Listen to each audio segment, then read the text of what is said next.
अस्सलाम वालेकुम दोस्तों, कहंदे ने झूठ दे पैर नहीं हुंदे पर झूठ दी उम्र बड़ी लंबी हुंदी है।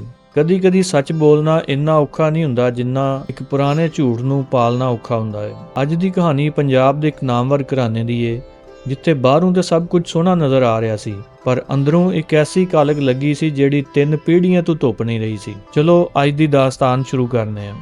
पिंड झोक फरीद विच चौधरी फतेह खान दा नाम ही काफ़ी सी। फतेह खान दे बारे मशहूर सी कि उन्हें कदी हार नहीं मन्नी। ਉਹਦਾ ਪੁੱਤਰ ਸ਼ਹਿਰਯਾਰ ਸ਼ਹਿਰੋਂ ਡਾਕਟਰ ਬਣ ਕੇ ਆਇਆ ਤੇ ਪਿੰਡ ਵਿੱਚ ਇੱਕ ਹਸਪਤਾਲ ਬਣਾਉਣਾ ਚਾਹੁੰਦਾ ਸੀ। ਫਤਿਹ ਖਾਨ ਨੇ ਬੜੇ ਮਾਣ ਨਾਲ ਪਿੰਡ ਦੇ ਚੌਕ ਵਿੱਚ ਇੱਕ ਜ਼ਮੀਨ ਦਿੱਤੀ ਕਿ ਪੁੱਤਰ ਇੱਥੇ ਹਸਪਤਾਲ ਬਣਾ ਲੈ। ਪਰ ਪਿੰਡ ਦੇ ਇੱਕ ਪੁਰਾਣੇ ਬਾਬਾ ਜੀ ਬਾਬਾ ਕਰਮੂ ਨੇ ਸ਼ਹਿਰਯਾਰ ਦੇ ਕੰਨ ਵਿੱਚ ਇੱਕ ਗੱਲ ਕਹੀ, ਪੁੱਤਰ ਜਿਹੜੀ ਬੁਨਿਆਦਾਂ ਝੂਠ ਤੇ ਰੱਖੀਆਂ ਜਾਣ ਉੱਥੇ ਕਦੀ ਸ਼ਿਫਾ ਨਹੀਂ ਮਿਲਦੀ। ਆਪਣੇ ਪਿਓ ਨੂੰ ਪੁੱਛੀ ਕਿ ਸ਼ਾਹ ਦੀ ਕੋਠੀ ਕਿੱਧਰ ਗਈ ਹੈ।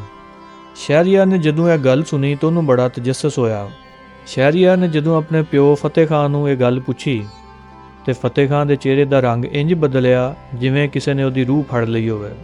ਉਹਨੇ ਕੜਕ ਕੇ ਕਿਹਾ, ਸ਼ਹਿਰਯਾਰ ਤੂੰ ਡਾਕਟਰ ਹੈ, ਸਿਆਸਤ ਵਿੱਚ ਨਾ ਪੈ, ਉਹ ਜ਼ਮੀਨ ਹੁਣ ਸਾਡੀ ਹੈ, ਗੱਲ ਖਤਮ। ਪਰ ਸ਼ਹਿਰਯਾਰ ਨੂੰ ਚੈਨ ਨਾ ਆਇਆ। ਇੱਕ ਰਾਤ ਉਹਨੇ ਆਪਣੀ ਹਵੇਲੀ ਦੇ ਪੁਰਾਣੇ ਗੋਦਾਮ ਦੀ ਤਲਾਸ਼ੀ ਲਈ। ਉੱਥੇ ਉਹਨੂੰ ਇੱਕ ਬਸੀਦਾ ਡਾਇਰੀ ਮਿਲੀ ਜਿਹੜੀ ਡਾਇਰੀ ਉਹਦੇ ਦਾਦਾ ਚੌਧਰੀ ਗਾਜ਼ੀ ਖਾਨ ਦੀ ਸੀ। ਡਾਇਰੀ ਖੋਲੀ ਤੇ ਸ਼ਹਿਰਯਾਰ ਦੇ ਪੈਰਾਂ ਥੱਲੋਂ ਜ਼ਮੀਨ ਨਿਕਲ ਗਈ। ਡਾਇਰੀ ਵਿੱਚ ਲਿਖਿਆ ਸੀ ਕਿ ਇਹ ਹਵੇਲੀ ਤੇ ਇਹ ਸਾਰੀਆਂ ਜ਼ਮੀਨਾਂ ਅਸਲ ਵਿੱਚ ਸ਼ਾਹ ਜੀ ਨਾਮੀ ਇੱਕ ਬਜ਼ੁਰਗ ਦੀਆਂ ਸਨ। ਸ਼ਾਹ ਜੀ ਦਾ ਕੋਈ ਵਾਰਿਸ ਨਹੀਂ ਸੀ ਪਰ ਉਹਨਾਂ ਨੇ ਇੱਕ ਵਸੀਅਤ ਕੀਤੀ ਸੀ ਕਿ ਉਹਨਾਂ ਦੀ ਮੌਤ ਤੋਂ ਬਾਅਦ ਇਹ ਸਾਰੀ ਜਾਇਦਾਦ ਪਿੰਡ ਦੇ ਯਤੀਮਾਂ ਤੇ ਮਸਕੀਨਾਂ ਦੇ ਨਾਂ ਕਰ ਦਿੱਤੀ ਜਾਏ। ਫਤਿਹ ਖਾਨ ਦੇ ਪਿਓ ਗਾਜ਼ੀ ਖਾਨ ਨੇ ਸ਼ਾਹ ਜੀ ਨੂੰ ਜ਼ਹਿਰ ਦਿੱਤਾ ਸੀ ਤੇ ਵਸੀਅਤਨਾਮਾ ਬਦਲ ਕੇ ਉਹ ਜ਼ਮੀਨਾਂ ਸਾਰੀਆਂ ਆਪਣੇ ਨਾਂ ਕਰ ਲਈਆਂ ਸੀ। ਫਤਿਹ ਖਾਨ ਨੂੰ ਇਹ ਗੱਲ ਬਚਪਨ ਤੋਂ ਪਤਾ ਸੀ ਪਰ ਉਹਨੇ ਇਸ ਝੂਠ ਨੂੰ ਸੰਭਾਲ ਕੇ ਰੱਖਿਆ ਤੇ ਆਪਣੇ ਬਾਪ ਤੋਂ ਵੀ ਵੱਡਾ ਮਹੱਲ ਤਮੀਰ ਕਰ ਲਿਆ। ਕਹਾਣੀ ਵਿੱਚ ਮੋੜ ਉਦੋਂ ਆਇਆ ਜਦੋਂ ਪਿੰਡ ਵਿੱਚ ਇੱਕ ਕੁੜੀ ਆਈ ਜਿਸ ਦਾ ਨਾਂ ਸੀ ਮਾਹਮ। ਉਹ ਸ਼ਹਿਰੋਂ ਆਈ ਸੀ ਫਤਿਹ ਖਾਨ ਦੇ ਹਸਪਤਾਲ ਵਿੱਚ ਨਰਸ ਬਣਨ ਵਾਸਤੇ। ਮਾਹਮ ਦੇ ਕੋਲ ਇੱਕ ਪੁਰਾਣੀ ਤਸਬੀਹ ਸੀ। ਫਤਿਹ ਖਾਨ ਨੇ ਜਦੋਂ ਉਹ ਤਸਬੀਹ ਵੇਖੀ ਤੇ ਉਹਨੂੰ ਦੌਰੇ ਪੈਣ ਲੱਗ ਪਏ। ਉਹ ਤਸਬੀਹ ਅਸਲ ਵਿੱਚ ਸ਼ਾਹ ਜੀ ਦੀ ਸੀ। ਮਾਹਮ ਅਸਲ ਵਿੱਚ ਸ਼ਾਹ ਜੀ ਦੇ ਉਸ ਭਤੀਜੇ ਦੀ ਪੋਤੀ ਸੀ ਜਿਸ ਨੂੰ ਗਾਜ਼ੀ ਖਾਨ ਨੇ ਪਿੰਡੋਂ ਕੱਢ ਦਿੱਤਾ ਸੀ ਤਾਂ ਕਿ ਕੋਈ ਦਾਅਵੇਦਾਰ ਨਾ ਰਹਿ ਸਕੇ। ਮਾਹਮ ਨੂੰ ਪਤਾ ਵੀ ਨਹੀਂ ਸੀ ਕਿ ਉਹ ਜਿਸ ਘਰ ਵਿੱਚ ਆਈ ਏ ਉਹ ਉਹਦਾ ਆਪਣਾ ਹੀ ਘਰ ਹੈ। ਉਸ ਤੋਂ ਬਾਅਦ ਫਤਿਹ ਖਾਨ ਦੇ ਜ਼ਮੀਰ ਨੇ ਉਹਨੂੰ ਡੰਗ ਮਾਰਨਾ ਸ਼ੁਰੂ ਕਰ ਦਿੱਤਾ। ਫਤਿਹ ਖਾਨ ਨੇ ਸੋਚਿਆ ਕਿ ਮਾਹਮ ਨੂੰ ਵੀ ਮੁਕਾ ਦਿੱਤਾ ਜਾਏ ਤਾਂ ਕਿ ਸੱਚ ਹਮੇਸ਼ਾ ਲਈ ਦਫਨ ਹੋ ਜਾਏ। ਉਹਨੇ ਆਪਣੇ ਖਾਸ ਬੰਦੇ ਨੂੰ ਹੁਕਮ ਦਿੱਤਾ ਕਿ ਮਾਹਮ ਦੀ ਗੱਡੀ ਦਾ ਐਕਸੀਡੈਂਟ ਕਰਾ ਦਿਓ। ਸ਼ਹਿਰਯਾਰ ਨੂੰ ਸ਼ੱਕ ਹੋ ਗਿਆ। ਉਹਨੇ ਆਪਣੇ ਪਿਓ ਦਾ ਪਿੱਛਾ ਕੀਤਾ। ਜਦੋਂ ਕਾਤਲ ਮਾਹਮ ਦੀ ਗੱਡੀ ਦੇ ਪਿੱਛੇ ਸੀ ਸ਼ਹਿਰਯਾਰ ਨੇ ਆਪਣੀ ਗੱਡੀ ਵਿਚਕਾਰ ਲਾ ਦਿੱਤੀ ਜਿਹਦੀ ਵਜ੍ਹਾ ਤੋਂ ਇੱਕ ਜ਼ੋਰਦਾਰ ਟੱਕਰ ਹੋਈ ਤੇ ਸ਼ਹਿਰਯਾਰ ਜ਼ਖਮੀ ਹੋ ਗਿਆ। ਹਸਪਤਾਲ ਵਿੱਚ ਸ਼ਹਿਰਯਾਰ ਜ਼ਿੰਦਗੀ ਤੇ ਮੌਤ ਦੀ ਜੰਗ ਲੜ ਰਿਹਾ ਸੀ। ਫਤਿਹ ਖਾਨ ਇਸ ਵਜ੍ਹਾ ਤੋਂ ਪਾਗਲ ਹੋ ਗਿਆ।